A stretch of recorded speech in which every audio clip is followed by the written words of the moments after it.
2 Chronicles chapters 30 through 31. Then Hezekiah sent word throughout all Israel and Judah, and he also wrote letters to Ephraim and Manasseh to come to the Lord's temple in Jerusalem to observe the Passover of the Lord, the God of Israel. For the king and his officials and the entire congregation in Jerusalem decided to observe the Passover of the Lord in the second month. Because they were not able to observe it at the appropriate time, not enough of the priests had consecrated themselves, and the people hadn't been gathered together in Jerusalem. The proposal pleased the king and the congregation, so they affirmed the proposal and spread the message throughout all Israel, from Beersheba to Dan, to come to observe the Passover of the Lord, the God of Israel in Jerusalem, for they hadn't observed it often as prescribed. So the couriers went throughout Israel and Judah with letters from the hand of the king and his officials, and according to the king's command, saying, Israelites, return to the Lord, the God of Abraham, Isaac, and Israel, so that he may return to those of you who remain, who have escaped the grasp of the kings of Assyria. Don't be like your ancestors and your brothers who were unfaithful to the Lord, the God of their ancestors, so that he made them an object of horror, as you yourselves see. Don't turn from the Lord, guys. Don't become obstinate. Don't become obstinate now, like your ancestors did. Give your allegiance to the Lord and come to his sanctuary that he has consecrated forever. Serve the Lord your God, so that he may turn his burning anger away from you. Don't go for the temporary pleasures and desires, but turn to the Lord. He sanctified you, and he made a way for you. He paid a price for you to be able to come into his presence, into his sanctuary, and serve him. Serve the Lord your God, so that he may turn his burning anger away from you. For when you return to the Lord, your brothers and your sons will receive mercy in the presence of their captors, and will return to this land. For the Lord your God is gracious and merciful. He will not turn his face away from you if you return to him. The couriers traveled from city to city in the land of Ephraim and Manasseh as far as Zebulun, but the inhabitants laughed at them and mocked them. But some from Asher, Manasseh, and Zebulun humbled themselves and came to Jerusalem. Also the power of God was at work in Judah to unite them to carry out the command of the king and his officials by the word of the Lord. A very large assembly of people was gathered in Jerusalem to observe the festival of unleavened bread in the second month. They proceeded to take away the altars that were in Jerusalem, and they took away the incense altars and threw them into the Kidron Valley. They slaughtered the Passover lamb on the 14th day of the second month. The priests and the Levites were ashamed, and they consecrated themselves and brought burnt offerings to the Lord's temple. They stood at their prescribed posts according to the law of Moses, the man of God. The priests splattered the blood received from the Levites. For there were many in the assembly who had not consecrated themselves, and so the Levites were in charge of slaughtering the Passover lambs for every unclean person to consecrate the lambs to the Lord. A large number of the people, many from Ephraim, Manasseh, Issachar, and Zebulun, were ritually unclean, yet they had eaten the Passover contrary to what was written. But Hezekiah had interceded for them, saying, May the good Lord provide atonement on behalf of whoever sets his whole heart on seeking God, the Lord, the God of his ancestors, even though not according to the purification rules of the sanctuary. That rule right there applies to us today. So the Lord heard Hezekiah and healed the people. The Israelites who were present in Jerusalem observed the festival of unleavened bread 7 days with great joy, and the Levites and the priests praised the Lord day after day with loud instruments. Then Hezekiah encouraged all the Levites who performed skillfully before the Lord. They ate at the appointed festival for 7 days, sacrificing fellowship offerings and giving thanks to the Lord, the God of their ancestors. The whole congregation decided to observe 7 more days, so they observed 7 days with joy. How hard is it for just some of us just to take some time out of each and every day to spend with the Lord? It should be joyful. You should look forward to the time that you get to spend with our Creator, because that is the time that you get to unplug from the rest of the world. Turn everything off. Turn your focus to Him. Give Him your full attention and commune with Him and come into His presence. Allow Him to come into your presence, mold you, teach you, consecrate you, and seal up His words in your heart, soul, mind, and spirits, and allow Him to be your teacher. Allow Him to give you your understanding. Draw near to Him.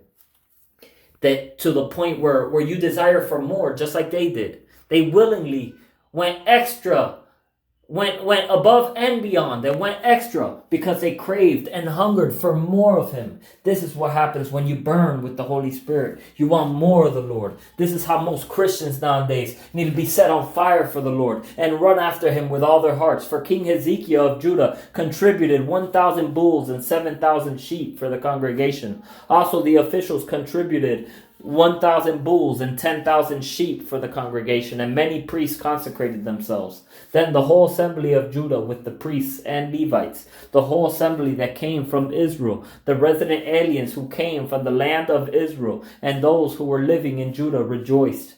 There was great rejoicing in Jerusalem, for nothing like this was known since the days of Solomon, son of David, the king of Israel. Then the priests and the Levites stood to bless the people, and God heard them, and their prayer came into His holy dwelling place in heaven. People wonder why they pray and God doesn't hear them. Because they pray, but their hearts are far from Him. Turn your hearts to Him. Give Him your time. Be genuine. For the Lord sees what's in your heart. And you'll see the Lord will hear your prayers. He will answer your prayers. And He will move in you and through you and do things through you that you never believed or you never thought were possible. Chapter 31. When all this was completed, all Israel who attended went out to the cities of Judah and broke up the sacred pillars, chopped down the Asherah poles, and tore down the high places and altars throughout Judah and Benjamin, as well as in Ephraim and Manasseh to the last one. I wonder why. Because they saw the power of the Lord. They felt it. Then all the Israelites returned to their cities, each to his own possession. Hezekiah reestablished the divisions of the priests and Levites for the burnt offerings and fellowship offerings, for ministry, for giving thanks and for praise in the gates of the camp of the Lord, each division corresponding to his service among the priests and Levites. The king contributed from his own possessions for the regular morning and evening burnt offerings, the burnt offerings of the Sabbaths, of the new moons, and of the appointed feasts as written in the law of the Lord. He told the people who lived in Jerusalem to give a contribution for the priests and Levites so that they could devote their energy to the law of the Lord. When the word spread, the Israelites gave liberally of the beasts, of the grain, new wine, fresh oil, honey, and of all the produce of the field. And they brought in an abundance, a tenth of everything, willingly. Not because they had to, because they willed to. As for the Israelites and Judites who lived in the cities of Judah, they also brought a tenth of the herds and flocks, and a tenth of the dedicated things that were consecrated to the Lord their God. They gathered them into large piles. In the 3rd month, they began building up the piles, and they finished in the 7th month. And they gave this from their own time. How much of us give up our own time? Yeah, we'll go to church on Sundays because that's when that's when the world says, okay, you got to give some time to God. So they'll go to church for an hour on the weekends. But how much of us give time of our own day to the Lord? When Hezekiah and his officials came and viewed the piles, they blessed the Lord and his people Israel. Hezekiah asked the priests and Levites about the piles. The chief priest Azariah of the household of Zadok answered him, since they began bringing the offering to the Lord's temple, we have been eating and are satisfied, and there is plenty left over, because the Lord has blessed his people. This abundance is what is left over. This is what Jesus says. When you drink from this water, you will not thirst no more.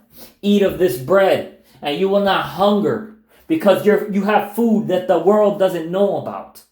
Like Jesus was speaking of at the well. When they offered him food, he said, I don't need that food. I have food that you guys don't know about. This is the food. Eat this bread. Eat this word daily. Feed your spirit, man. Just like when you wake up in the mornings and you're hungry, what do? You go and you eat some breakfast. You're eating and you're giving energy and strength to your body on the outside in the physical. But in the spiritual, your spirit is starving, hungry, dying, fainting, no energy. Because you're not giving any time to feeding your spirit, only your flesh.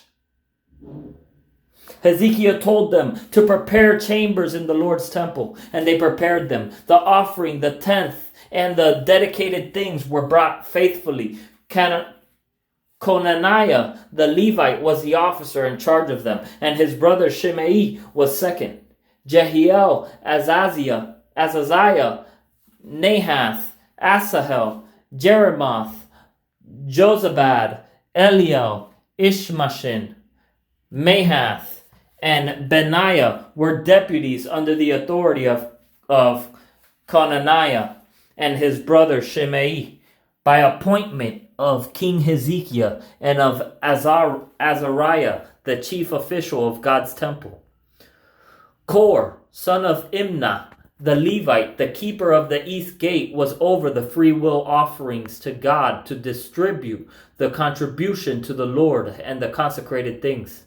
Eden, Miniamin, Jeshua, Shemaiah, Amariah, and Shechaniah, and the cities of the priests were to distribute it faithfully under his authority to their brothers by divisions, whether large or small. In addition, they distributed it to males registered by genealogy, 3 years old and above, to all who would enter the Lord's temple for their daily duty, for their service in their responsibilities according to their divisions. This is what the Lord does not want you guys to do.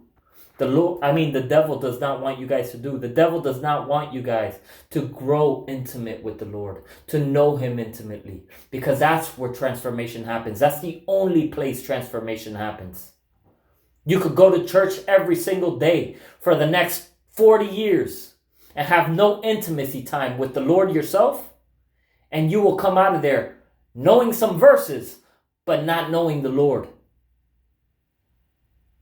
When you draw near to the Lord and you get into that secret place and you lock that door behind you and you get intimate with him and you cry out on him and his presence draws near to you, that's where transformation happens. That's what the devil doesn't want you to understand. That's what the devil doesn't want you to realize. Why do you think it's so easy for us to do worldly things? But then when it comes to spending a little bit of time with God, we'll push it off to the end of the day. Maybe later. Maybe later, until you're too tired, and then you just go to sleep and say, well, maybe tomorrow. And then tomorrow it's the same cycle all over again. But then we say that that's sacrificing our time for the Lord. Don't be hypocrites, but humble yourselves. Give your time to the Lord. Give him some time of your day. He's not asking for all of your day, even though it would be great. He asks for your life. Give him all of it. Stay focused on him 24/7. As when you walk through the Spirit, this is what will make you a son of God.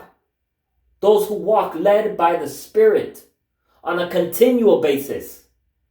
You don't go to war, put on your armor, right? When you go to war, you don't put it on for a minute while you're marching, and then when the battle's about to start, you take it off. No, you keep your armor on. So why are we taking ours off?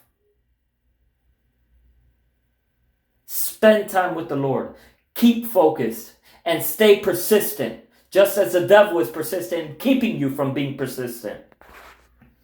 They distributed also to those recorded by genealogy of the priests by their ancestral families and the Levites 20 years old and above, by their responsibilities in their divisions, to those registered by genealogy with all their dependents, wives, sons, and daughters of the whole assembly, for they had faithfully consecrated themselves as holy.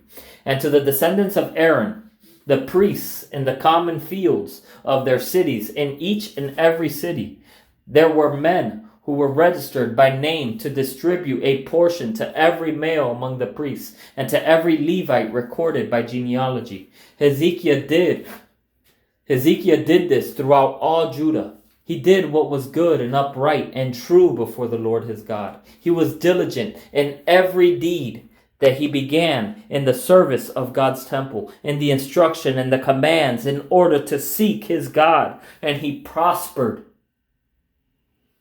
Amen.